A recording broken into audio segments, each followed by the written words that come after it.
রাম মন্দিরের ট্রাস্টে কোনো মুসলিম নেই, কোনো মুসলিম সদস্য নেই। যদি কোনো মুসলিম সদস্য থাকতো তাহলে কি অবস্থা হতো দেখুন, শুনুন। ইনি হচ্ছেন মধ্যপ্রদেশ কংগ্রেসের মিডিয়া সেলের চেয়ারম্যান মুকেশ নায়ক। এরকমই বলা হচ্ছে।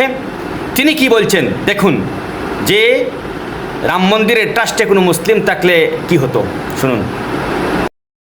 ये तो सौभाग्य है कि राम मंदिर में कोई मुस्लिम नहीं है ट्रस्ट में। अगर कोई मुसलमान होता, रे बाप, अगर कोई मुसलमान एक ट्रस्टी होता तो अब तक सारा ठीकरा चंपत राय का उठाकर उसी मुसलमान के सर पर ये लोग मर देते और कहते कि यही मुसलमान था, इसलिए यहाँ पर बहुत बड़ी डकैती चोरी इसने किया। মন্দিরের অনুদান থেকে, দানপত্র থেকে, মানুষ যা দান করেছিলেন তার থেকে যে বৃহৎ অঙ্কের টাকা চুরি হয়েছে, আত্মসাৎ করা হয়েছে, লুট করা হয়েছে, সেই কেসটা ডিসমিস হয়ে যেত। এখানে ছোট্ট একটি ভুল হয়েছে। একটি ভুলের কারণে ফেঁসে গেছেন সকলে, আটকে গেছেন একটা ছোট্ট ভুলের কারণে। কি সেই ভুল?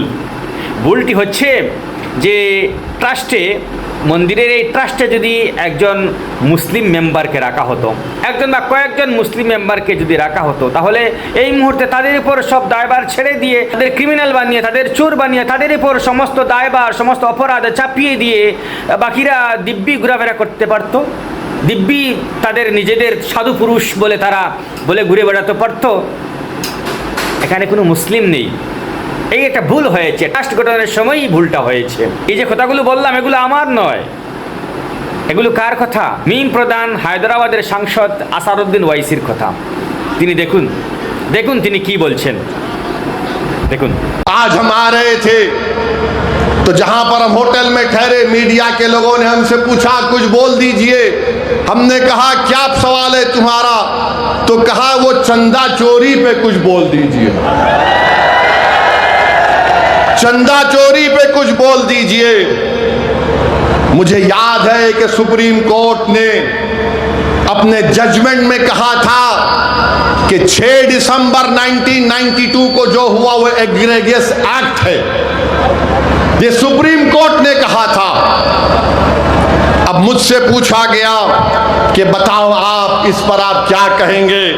तो मैंने इतना ही कहा, अगर ट्रस्ट में गलती हो गई, उस ट्रस्ट में एक मुसलमान को तुम मेंबर बना लेते और बाद में जब ये घोटाला सामने आया तुम उस मुसलमान को ले जाकर एनकाउंटर कर देते, बुलडोजर से उसका घर तोड़ देते, केस क्लोज्ड।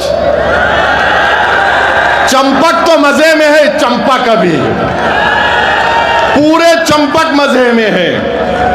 आप बताइए क्या हो रहा है, क्या हो रहा है बताइए आप? किसका घर नहीं तोड़ा जा रहा है? जिनको गिरफ्तार किया गया उनको पुलिस कस्टडी भी नहीं ली जाती। अब शायद आज के बाद, मेरे बोलने के बाद शायद कल पुलिस कस्टडी ले लेंगे। बताओ आज क्या हो रहा है उत्तर प्रदेश में।